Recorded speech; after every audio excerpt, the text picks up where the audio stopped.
Preguntas. Por favor, en voz muy alta para que se escuche todos los compañeros y preparen mejor. Bueno, una de las... ¿Cómo te llamas? Diego. Aló. Sí, mi nombre es Diego Varas. Una de las preguntas, porque nosotros somos, yo al menos nací en el 89, entonces no entiendo mucho el conflicto ideológico. Sé que obviamente es innegable de que la cobertura en educación ha sido, la expansión no se puede considerar mala, pero uno de los argumentos es que ahora la educación es mejor. O sea, yo no sé cómo era la educación porque nunca nadie te enseña cómo fue la educación, cómo era antes del 73, no sé, antes de que... Nunca se nos dijo. Yo en verdad tengo la duda de cómo era la educación antes. O sea, era buena, era mala, claramente era menor la gente que estaba en el sistema, pero la pregunta es si era buena o era mala. Era mucho mejor. Era claro, era poca, pero era buena, en el sentido de que la cobertura era reducida, pero en general los profesores eran buenos. Yo estudié en el Liceo de las Tardes, era público, y nuestros profesores iban a tomar exámenes a la escuela privada. En esa época, el que era al revés, el que no se la podía para entrar al liceo público terminaba en la escuela privada, a menos que fuera una escuela privada hiperreligiosa, digamos, y que entrara por religiosa, pero era una educación pública de mucho mayor calidad que la que hoy. Y la Universidad de Chile y las universidades tradicionales de aquella época eran muy buenas universidades, dentro de lo que es posible en aquella época. ¿Sí? Hola, mi nombre es Felipe Muñoz. Pero no se escucha porque no sabe. Hola, mi nombre es Felipe Muñoz. Quería hacer con una mano en el corazón, porque bueno, el logo es Educación 2020 para mí. El logo es Educación 2020, sí, pero con una mano en el corazón yo, por lo menos yo creo, de acuerdo al que leí y muy informado, que en realidad en 2020 yo creo que no va a estar muy avanzada la cosa de acuerdo a las voluntades políticas como hay. Entonces quería saber más o menos cómo son las proyecciones que ustedes tienen para poder llegar a sus metas como también educación de aquí, no sé, por 2030, sí. También de acuerdo si podemos ir arreglando de a poco el modelo general que tenemos en nuestro país. Ya, perfecto. Ya agarré entonces. Mira, vamos a ser muy sinceros, el nombre de Educación 2020 se inventó en la cafetería aquí en el departamento en aproximadamente 5 minutos. Entonces dije, oye, esto para la educación más tiempo, chuta, ¿qué nombre le ponemos? ¿2030? No, muy lejos, nadie nos va a creer. 2015 tampoco, entonces, ese fue el origen del nombre, para que ánimos con cosas, ¿no? El sitio web se armó en 2 días, o sea, esto fue armado completamente al vapor, seamos locales, ¿no? Me alegro que lo hayamos hecho, pero fue al vapor. Ahora, el conjunto de propuestas que nosotros hicimos, si se hubieran comenzado desde el 2009, yo te hubiera dicho que en 2020 nosotros ya estaríamos, tal vez no con una educación del nivel de la OCDE, pero ya con el país claramente encarrerado en esa dirección. ¿Okay? Nos ha ido bien con muchas de nuestras propuestas dentro del actual modelo educativo, pero el despelote que se nos está dando ahora, yo creo que pone al sistema educativo y a la educación pública en particular en un trance que hoy día yo tengo serias dudas de que vamos a llegar al 2020 por las metas que nos planteamos con esta. Es más, yo estoy pasando, lo vamos a hablar en la segunda parte, por una fase de particular pesimismo en este momento de educación. Aló, me llamo Ibarra. Quería preguntar qué tan positivo fue la creación del crédito banal del Estado estamos hablando de la política pública en la educación y no se refirió a ese tema. Sí. Porque yo siento que uno de los grandes motivos de la explosión del 2011. Ya. Voy a ser bien transparente en una cuestión. Nuestra obsesión, preocupación y objeto de estudio ha sido la educación preescolar en general. Yo no soy la persona más idónea para hablar de educación superior y de una del Estado, etc. Pero sí te puedo decir un par de cosas. Esto sería, no sé si te he invitado a ser publicar a este ciclo, sería interesante el tema. Mira, aquí hubo un trade-off la acreditación obligatoria y la derecha lo pagó. Y entonces hubo un trade-off y una negociación aquí, entonces se dijo, bueno, saquemos crédito con nada del Estado para los estudiantes, ¿no? Y ahí se genera. Sin embargo, yo te diría que en el tema de educación superior, el problema no son los ustedes. Sí, son problemas, no lo dudo que son problemas, la tasa del crédito, pero no es ese el problema central. Mi hipótesis es que el gobierno podrá bajar la tasa del crédito a cero, ¿no? Dar gratuidad en muchos aspectos, y eso no va a solucionar el problema de la educación superior. El problema de la educación superior, número uno, es que el 40% de personas ingresan sin entender la ley. Número dos, el libertinaje del mercado más absoluto, la carencia completa de regulación. Universidades estatales, seamos sinceros, algunas de las cuales son serias y otras son un chanterío que no pudieron ni decir. Es decir, aquí la cantidad de reformas que habría que hacer al sistema de educación superior es muy grande, por lo tanto el tema de becas y créditos, que parece ser hoy día como el epicentro del tema de las discusiones, para mí está para el sol completo. No digo que no haya que aliviar la situación crediticia de engaño en que se puso a mucha gente. Digo, eso hay que hacerlo. Pero es tapar el sol con un dedo, en el sentido de que si seguimos teniendo los aranceles más altos del mundo, aunque bajen la tasa de crédito a cero, vamos a seguir teniendo la tasa de crédito. ¿Qué es lo que está pasando en Chile en educación superior en materia financiera? Y ojalá haya gente en el ciclo que sepa mucho más que yo de este tema. ¿Qué está pasando? Ustedes, amigos, con los aranceles que ustedes están pagando, están financiando no solo su educación, lo que costaría educarlos, ¿ya?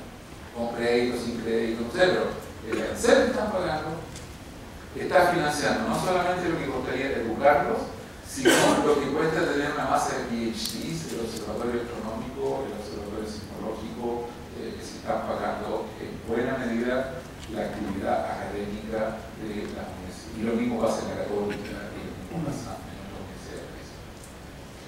Y en las universidades chantas, que no hacen investigación, los estudiantes lo que están haciendo, independiente de lucro o no lucro, es financiando la expansión inmobiliaria de esas universidades. Es decir, no están pagando solamente por el edificio en el cual ellos están estudiando, sino que están pagando por la instalación del nuevo campus de la universidad en Atacama. Entonces, mientras el Estado no ponga o no surjan de otro lado los recursos para la expansión del sistema, para la expansión inmobiliaria de infraestructura, y mientras no surjan de otra fuente los recursos para la investigación y la labor pública, el tema no se va a resolver con temas de público, o por lo menos la solución va a ser solamente Profesor, acá. Mi nombre es Antonio Barrio y quería preguntar respecto a la labor pública del Estado en relación a la educación superior. Mi duda, ¿hasta qué punto el Estado estuvo creando mucho tiempo universidades y cuándo paró de crear universidades públicas? Que nos contara un poco eso. Y si usted cree que la creación, que el Estado tome ese rol nuevamente, ¿cómo podría impactar en el conflicto que tenemos actualmente, dado Mira, a ver, yo creo que desde el gobierno militar en adelante, el Estado abdicó de invertir en la expansión del sistema educativo. Abdicó, o sea, dijo, no, la política es que no llegue a hablar de psicología. Abdicó, como ya lo expliqué, en la educación municipal, todos los territorios de expansión urbana fueron dejados en manos, digamos, de la institución privada. Pero claro, ya la educación pública estaba bastante más cubierta, no como en el caso de la educación superior, que el periodo de expansión ocurre más tarde. ¿Ya? Abdicó de invertir que la Universidad de Chile se expandiera a otros temas, otras carreras. Abdicó de crear nuevas o fortalecer sus universidades aquellas de las cuales era dueño, abdicó de también controlarlas, ¿ah? Porque el despelote que hay, como digo, en algunas universidades públicas es vergonzoso, ¿no? Abdicó de crear institutos profesionales del Estado, abdicó de crear centros de formación técnica del Estado. Es decir, el Estado no tomó una decisión explícita de no invertir, y yo creo que si se quiere recuperar la educación pública, y yo no veo a este gobierno con un compromiso de reanimar, recuperar, fortalecer la educación pública, sino todo lo contrario. Aquí había falta un programa de inversión en la educación superior universitaria, de institutos profesionales en el cual no existe ninguno, el centro de formación técnica en el cual no existe ninguno, y en muchos sectores del territorio de educación general, y por supuesto jardines infantiles, donde hasta ahora hay una total aplicación de ese rol, ¿me explico? Y eso yo creo que es un punto que yo no lo veo muy claro en los planteamientos de los estudiantes, pero yo no lo veo medio dibujado. Esa sería mi.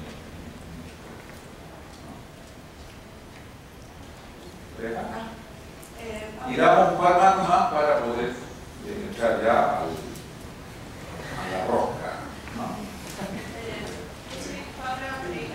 ¿Sí? ¿Pero Pato? Pereira. Habla bien fuerte y cerca del micrófono. Mi consulta es si será bueno seguir aumentando los montos de la ley CEP, siendo que la mayoría de estos montos, o sea, no se ha aprobado el real impacto que tienen las ATES en la educación. Y tomando en cuenta que este mercado, la gran mayoría, no está regularizado, y muchos de los dueños de los colegios son los mismos dueños de las ATES. Sí. A ver, bueno, primero que nada, como dije aquí, el modelo fue de libertinaje en mercado total. Para crear una universidad, para crear un colegio, para crear lo que tú quieras, y para crear un ATE. Porque además, pero lo segundo es que la ley CEP, que fue un concepto bueno, fue bueno, pero vamos a ayudar, pero mira, como que nos vamos a rascar la oreja, pero la vamos a rascar así. ¿Para qué debió haber servido la ley CEP? La ley CEP debió haber servido para lo esencial, que era contratar más y mejores profesores en la escuela vulnerable. Pero eso la ley CEP no lo permitió. Para lo que está expresamente prohibido, usar la plata de la ley CEP, y se te permite contratar a experiencia. Lo que logramos, y fue en parte menor riesgo, influencia de educación 2020 en el Parlamento, es que en la ley CEP actual se pueden usar los recursos de la ley CEP para lo que verdaderamente debiera necesitarse la ley CEP, ¿ya? Y es que tú a un chico vulnerable necesitas proveerlo de más profesores, psicopedagogos, ayudantes de aula, que a un chico de la Conde, ¿no? Porque es más difícil educar. Pero ahora la nueva ley CEP lo permite. ¿Okay? Pero obviamente una de las N regulaciones que debiera hacer la futura preanunciada superintendencia es agarrar estas ATES. Y lo otro, y ya me estoy metiendo al tema actual, es que nosotros hemos suplicado al gobierno desde hace 5 meses y todavía no nos escuchan. Por Dios santo, soy ateo, pero por Dios santo, que pasen una ley de transparencia educativa. Si ustedes se meten hoy día a un sitio web de San Diego, California, como me lo mostró el otro día una profesora de San Diego, escuela particular subvencionada número 28 de San Diego, California, te metes en un sitio web, entras y ves todos sus ingresos, todas sus transacciones con otras entidades, y si hay transacciones con entes relacionados, ves los criterios de admisión, ves la lista de los profesores, haces clic en el currículum de cada profesor, y esto aplica por universidad. Es decir, simplemente si el gobierno hace 5 meses hubiera pasado una ley, le hubiera tomado 15 días pasar, diciendo, decrétase la transparencia en el sentido activo de obligarte a publicar todos los datos financieros y técnicos. Yo te aseguro que en este momento la mitad de los piscinas de Chile del sistema educativo está diciendo, pero Pero se está corrigiendo eso en una ley CEP para nuestra pregunta. Bien. Esta es la última, y después sigo y hacemos una ronda final. ¿Ya? Mi nombre es Alexis Díaz, soy estudiante de posgrado acá de la universidad, y la verdad es que yo vengo de regiones, vengo del sur, de Valdivia, de Villegas. Entonces no había estudiado hace 11 años, desde la Universidad de Valdivia. ¿Qué shock volver a estudiar 11 años después? Sí, estoy becado por el magíster en gestión para la globalización. Entonces, pero la verdad es que me ha ido bien, gracias a Dios, soy ateo, pero por la gracia de Dios. Tenía algunas consultas que hacer respecto de qué opina, o sea, yo no sé si el tema de educación va a cambiar mucho en Chile, si hay problemas con el capital social, falta fortalecimiento de las instituciones, falta fortalecer el capital humano, lo que decía de la gente, de los porcentajes que no entienden lo que leen. Además soy funcionario aún del Ministerio de Educación. Entonces, de ahí en la región de Los Ríos. Entonces veo que salió el año pasado promulgada la LG, ¿cierto? La LG. La LG. Sí. Y el tema de la superintendencia de educación. Sí. Y bueno, como funcionarios, adentro la mayor preocupación era cómo nos agarramos hasta nueva estructura.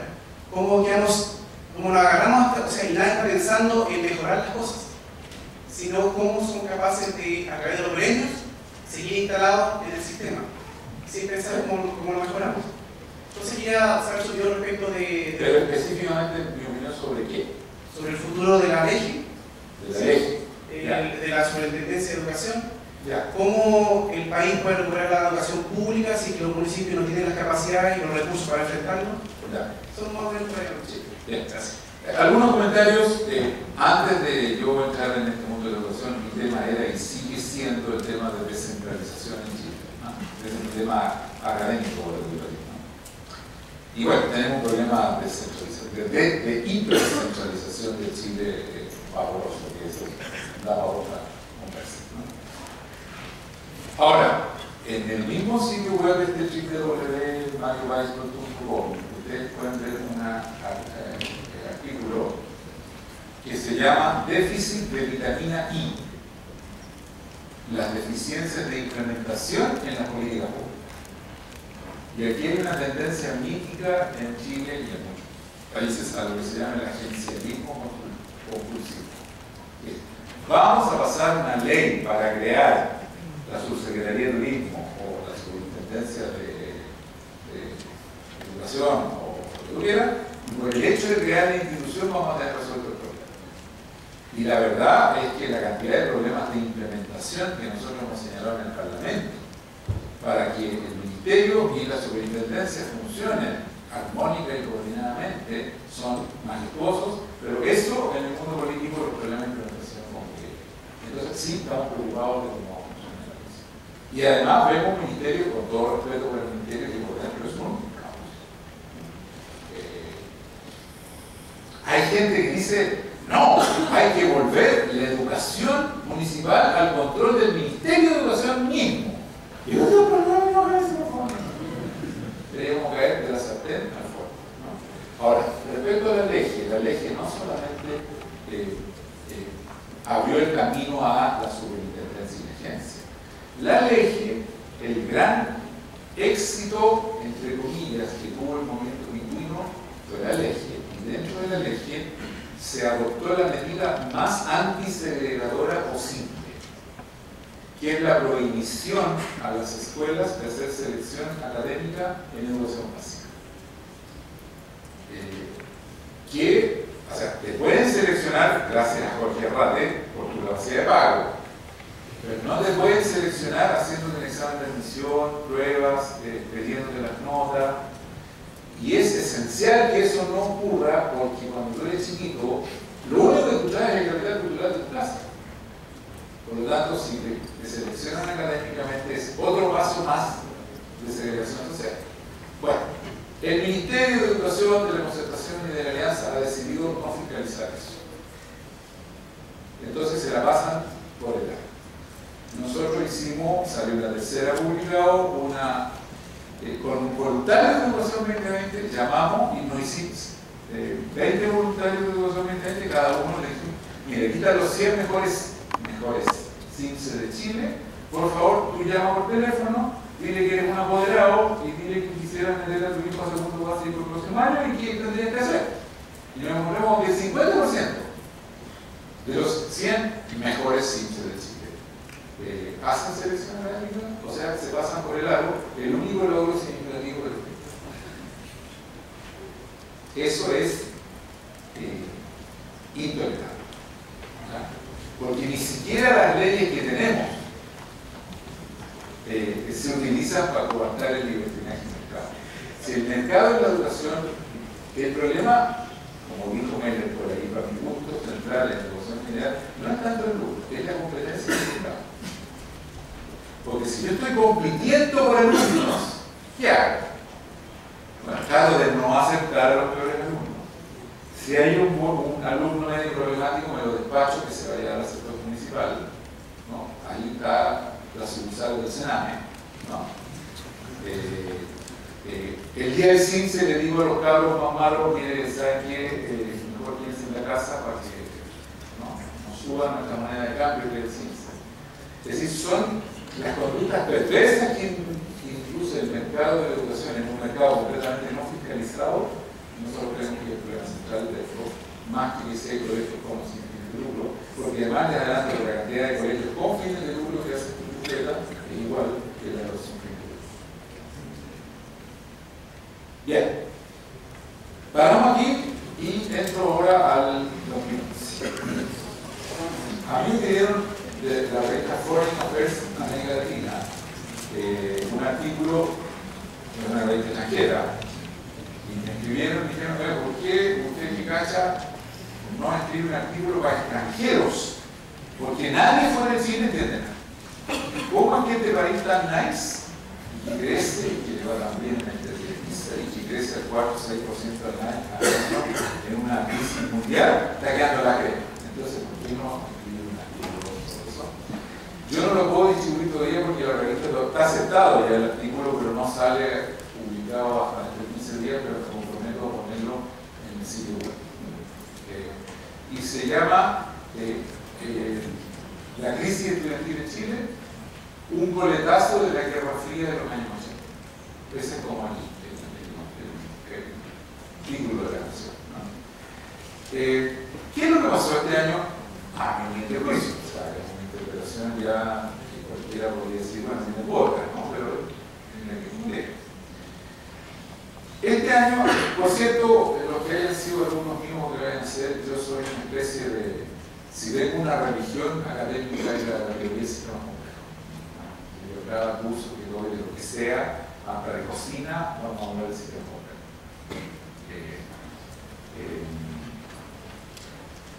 En el sistema complejo hay propiedades emergentes, es decir, conjunciones astrales que de pronto generan masas críticas y producen explosiones, ¿ya?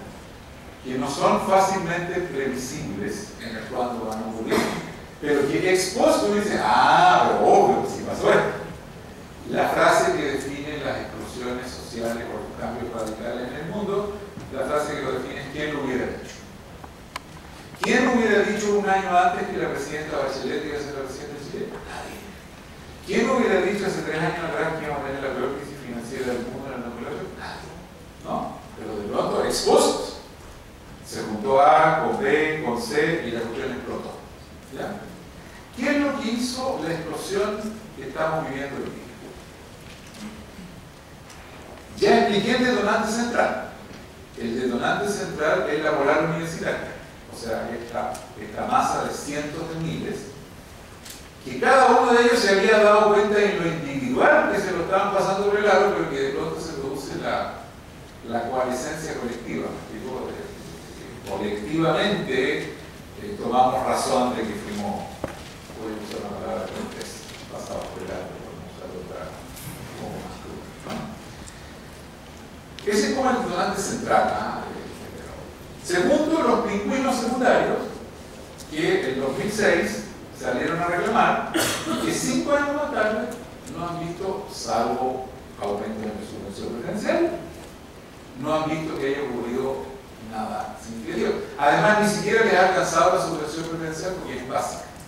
O sea que en realidad, en un liceo cualquiera de Chile, ningún alumno ve hoy, 5 años después del pingüinazo, nada objetivo que pueda observarse, y por lo tanto dicen, ¿saben qué más? Es el segundo elemento, los secundarios. Que por cierto estaban mucho mejor organizados políticamente ellos del 2006 que ya. Tercero, las innumerables chuta, ¿puso una palabra cocina? No, porque está grave. Los innumerables abusos, digamos, que empiezan a aflorar como epidemia en este mismo año. La Polar, que la farmacia, que la ISAPRE, que la utilidad de los bancos, o sea, empieza a surgir esta sensación colectiva de que nos están pasando por el lago, no solamente en lo universitario, sino que, en otras palabras, el libertinaje del mercado, no el mercado, el libertinaje del mercado, ya se les pasó la mano, ¿no?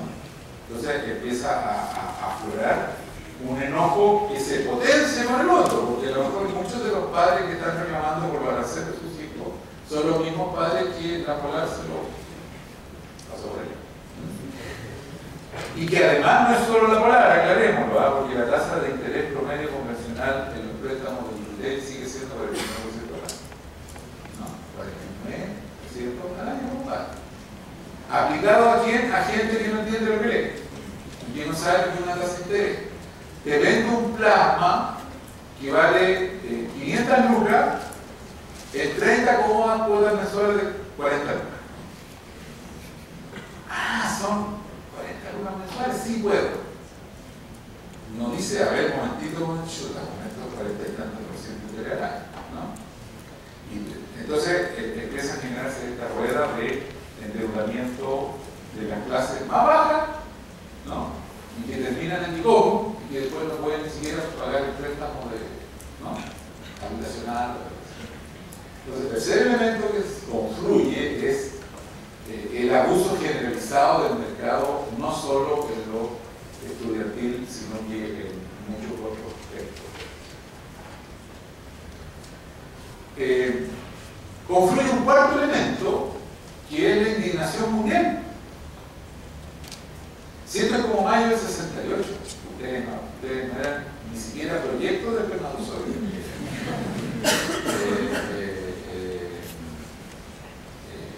Probablemente la mamá no me decía. Pero en mayo del 68 hubo una conflagración mundial de los estudiantes. Yo participaba aquí, yo estaba en la escuela de ingeniería y yo me paseaba por los pasillos aquí alrededor de la calle Baby con un ataúd pintado color negro que se llama el Tejano. O el Tejano,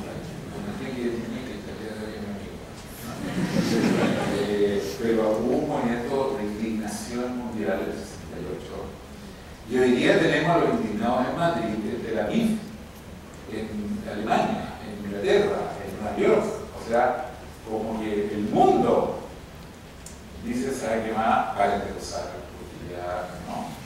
Porque además se ha producido un fenómeno de concentración de la riqueza que ya desafía las ecuaciones. No sé si me explico. Ya el índice de Gini ya no sirve, ¿no? Porque no es que sea que el decil más rico gana mucho más.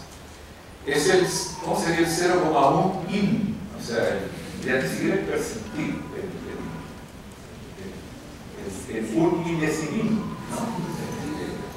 O sea, la acumulación de riqueza ha adquirido un tono, una curva de una exponencialidad monstruosa, a tal punto de que salen millonarios norteamericanos, así de por favor cobren unos impuestos. O sea, porque salió Warren Buffett el otro día, un famoso millonario norteamericano, declarando en la prensa norteamericana, pero ¿cómo es posible que yo esté pagando más tasas, menos tasas tributarias que mi secretaria? ¿No?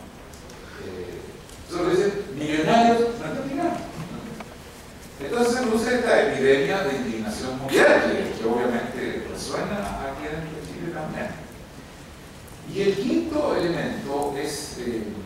el peculiarísimo estilo de impericia política del actual gobierno.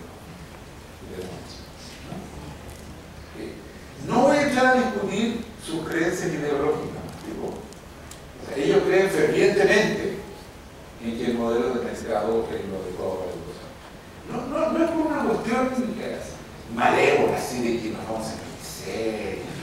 No, hay gente seria dentro del gobierno, hay unos ladroncillos también, ¿no?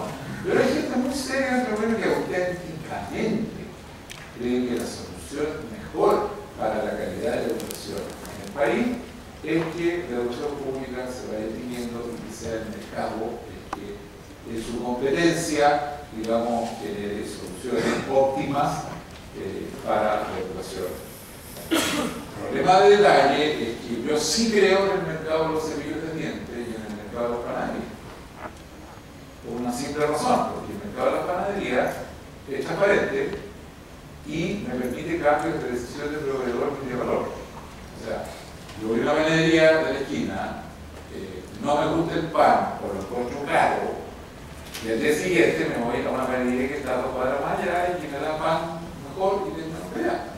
En la opacidad del mercado universitario yo no puedo pasarme 2 años dentro de la universidad hasta que me doy cuenta que es una universidad chata para salir endeudado y ir a otra universidad. O sea, no es posible que opere el mercado en la educación. O sea, yo encuentro que hay imposibilidad teórica, ¿ya? Encuentro que es teóricamente imposible que funcione el mercado de las panaderías. Encuentro que teóricamente casi imposible, a menos que tengáis a un vigilante, a un inspector arriba de cada proveedor para que opere en el mercado de país. Pero hay gente que lo cree ¿no? Entonces, ¿qué es lo que ocurre? En clave política.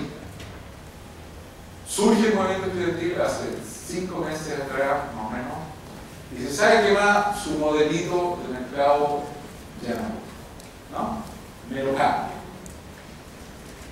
La petición original no era queremos estatización total de la educación, era en el fondo, dicho en clave difíciles de comprender, pero era que queremos un modelo de educación más parecido al de la OECD, con mayor representatividad de la educación pública, con mayores niveles de gratuidad, ¿no es cierto?, con menos abuso. Eso en el fondo. Cuando se usa la palabra lucro, en realidad la palabra lucro ya tiene una connotación teológica. Lo que estaban diciendo es, perdón, ahora sí, si no queremos más fornicación, ¿verdad?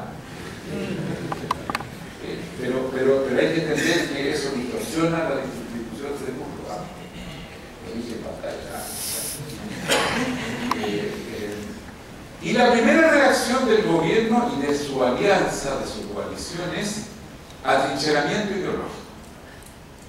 ¿Sabes? No. O sea, el modelo no se toca. Además, eran las mismas personas que lo inventaron hace 80 años, incluso por nombre y apellido. O sea, no es que eran los hijos, eran los mismos, ¿no?, que lo inventaron muchos de ellos hace 80 años. Por una convicción ideológica casi religiosa, digamos, casi religiosa, ¿no? Podremos reeditarle el modelito, bajarle la tasa de interés a los créditos con avance del Estado, podremos poner una superintendencia, pero el modelo no se toca. El modelo es el modelo de mercado, en el cual la educación pública es un competidor más y además un competidor que no le vamos a dar particularmente mucho gas, ¿no? Esto ocasiona la radicalización del movimiento estudiantil, el cual se corre para acá, ¿no? Y empiezan a predominar dentro del movimiento estudiantil los sectores más ultra, por decirlo así, porque de hecho el movimiento estudiantil es un movimiento extraordinariamente heterogéneo, en que hay desde dirigentes sensatos y moderados a dirigentes que con todo respeto se les soltó un y que cayeron en lo que Marx y Engels definieron, ellos, y Allende definió como el infantilismo revolucionario. Es decir, no saber medir tu fuerza y no saber en qué momento negociar, ¿no? Y que ya se convierte en que vamos a cambiar el país, vamos a nacionalizar el cobre, vamos a nacionalizar la banca, vamos a cambiarlo todo. Lo cual puede ser una ideología tan legítima y respetable como la que tienen los ayatolas del mercado. No más que hay un problema, para mí sí me tocó estudiar Marx y que se llama la revolución de fuerza, que parece como que a muchos chicos no la computan, ¿no? Pero el movimiento se empieza a radicalizar. Y por otro lado, este es un gobierno que, aparte de sus convicciones ideológicas, desde una impericia política que es verdaderamente digna de. O sea, alguien tendría que un día escribir un texto, yo no soy magnificado, que se llama La impericia política del gobierno de Salinas y de la alianza. Porque lo que hacen es decirle a los estudiantes, no solamente no te acepto tu cambio, sino que además le meten un cambio no. O sea, lo discuten subversivo, declarado por el presidente del partido del presidente. El presidente declarando que la educación es un bien de consumo, ¿no? La B gaseando estudiantes, charándolos a todos ¿no? de unos irresponsables, anarquistas, ineptos, digamos. O sea, más encima de no aceptar en términos de política pública los tratamientos, toman una actitud particularmente inflamatoria, lo cual hace que la cosa se vaya inflamando aún más. Y entonces en este momento tenemos en ambos bandos a los ayatolas del mercado y del insulto en el lado de acá predominando, y a los infantilistas revolucionarios del lado de acá predominando sobre eso. A mí me tiene particularmente preocupado y pesimista. Por eso nosotros sacamos una declaración como declaración 2020, no sé si algunos de ustedes la vieron, en la tercera, está disponible en nuestro sitio web, llamando a la cordura, por decirlo así, pidiéndole al gobierno que le ponga su insulto máximo a los cabros que vuelvan a clase, por favor, porque aquí el único muerto real, siendo así, van a haber más muertos de vegas, ¿no? O sea, muertos físicos, ¿no? Pero el muerto real va a ser el presupuesto. Y no crean ustedes que no hay gente dentro de la alianza de gobierno en este momento diciendo, no, están haciendo las reglas, no, padre. O sea, ¿sabes qué? Mira, ya hemos tenido 84 marchas, 38. Entre 38 y 45, ¿qué más da? ¿Ah? O sea, no aguantar unas 4 o 5 marchas más, no problema. Con esto yo les firmo que la matrícula municipal el próximo año cae por debajo del 30% y ojalá no llegue al 25%. Ya San Bernardo entra en cesación de pago este octubre. Quilpué entra en cesación de pago en noviembre. O sea, nosotros estamos llamando a los municipios, y los municipios, porque no les están entregando subvención, porque están muchos liceos tomados, están entrando al borde de la cesación de pago. ¿Digo? Los estudiantes que quieren defender la educación pública van y se toman la USACH. O sea, por Dios, o sea, no sé si me explico. Vayan y se toman la Universidad del Desarrollo. O sea, no puedo entender, realmente no puedo entender la lógica de demoler las instituciones de educación pública en el proceso. Y hay gente, yo lo digo esto por Twitter, y me dicen, no, tú eres un amarillo, hasta las últimas consecuencias. De las cenizas del sistema educativo va a reemerger un nuevo sistema social y de educación pública. Hay que lo ver. Hay una cosita que se llama correlación de fuerzas, ¿no? Y parece que no está computado en la ecuación, ustedes que son ingenieros agrícolas. Tenemos 7, 5, 8, 10 minutos para muchas preguntas y críticas a este profesor amarillo y reformador.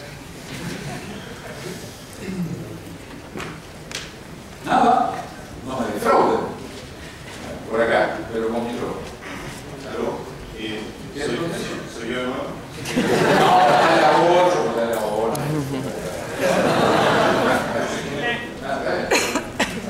Yo soy igual de pesimista que usted, pero tengo una preocupación que, dado el sistema binominal, tengo miedo que próxima elección horroroso. Y que Dios perdone y que todos pegan en eso y que después volvamos al nuevo problema de la democracia. ¿Sí? Porque se está polarizando demasiado. Mira, te agradezco la pregunta. Qué bueno que te demos la palabra. Mira, lo dijo el Economist. El Economist es una, no sé si lo ubicas, pero es la prensa económica de derecha más sólida del planeta. Es la revista financiera que posee un lujo de prensa, ¿no? Y dice, ¿cuándo se van a dar cuenta en Chile de que necesitan reforma educativa, reforma tributaria y reforma política?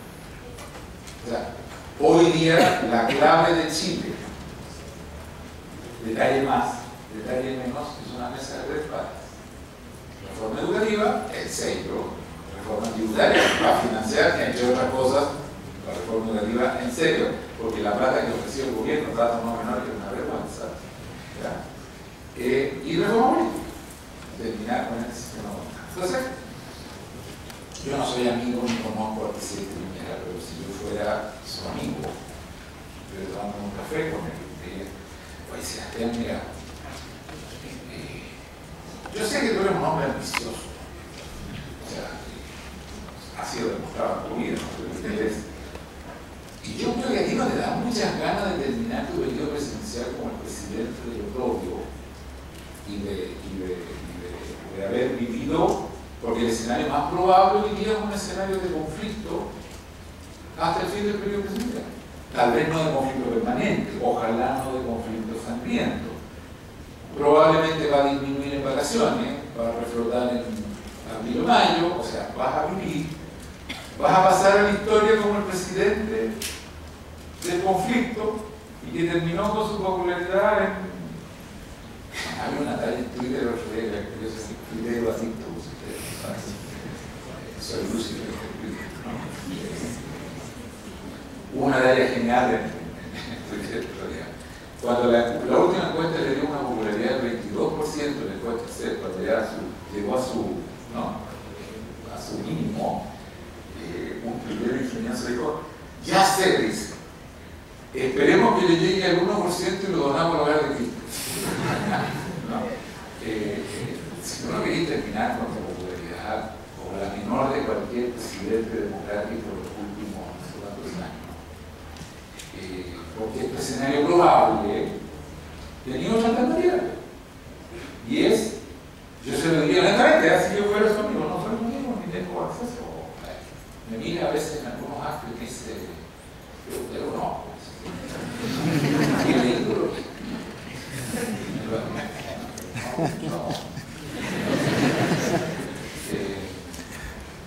¿Por qué no mandarle la cresta a los saurios de tu coalición? ¿No? O sea, piensa en ti. Manda la cresta a los budisaurios, ¿no? Y por último, ¿para qué los queremos? O sea, si en el fondo los leyes van a pasar en el Parlamento como ellos, igual. Y mandan una flor de reforma tributaria, flor de reforma política y flor de reforma educativa en la cual aceptes, no te voy a decir todas las peticiones de estudiantes, pero controlar este mercado desenfrenado, ponerle regulaciones graves, serias a todo el sistema, ¿no? Cortarle la cabeza a los más chantas, en fin, hay un montón de cosas que se pueden hacer. Haz la tríada de reformas que te recomienda el Economist, compadre, o sea que no son reformas comunistas, ¿no? Y pasa la historia. Ese sería el consejo que yo le daría a nuestro presidente. Él lo tiene en su mano, ¿no? Claro, dentro de su coalición quedaría el caos. Pero en el fondo tiene que sopesar entre el caos político dentro de su coalición o el caos político de la calle. Pero en este momento esas son las elecciones que tiene el presidente. ¿Alguna otra? Por acá. Hola. Bueno. Mi nombre es Miguel.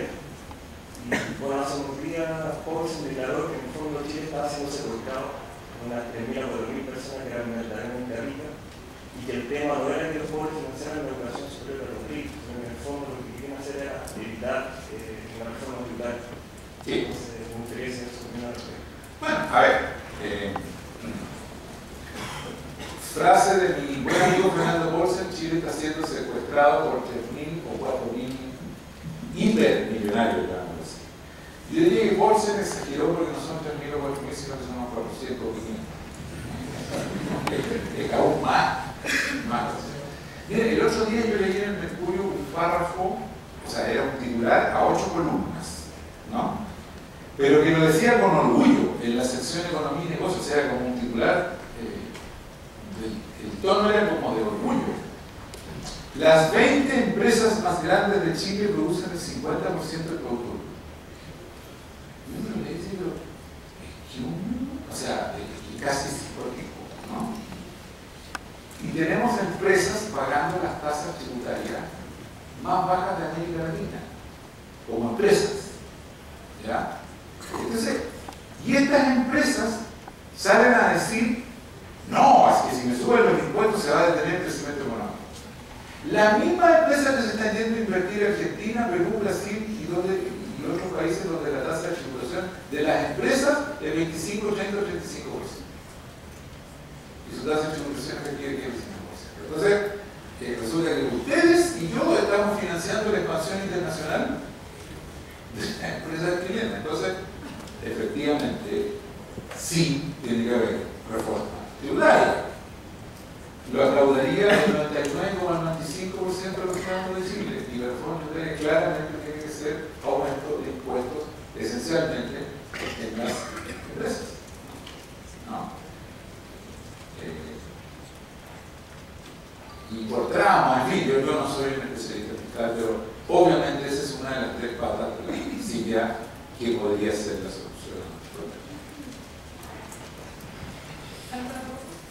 Bueno, uy, yo de veras, 5 minutos me tengo que ir a de veras. Buenos días, Mario.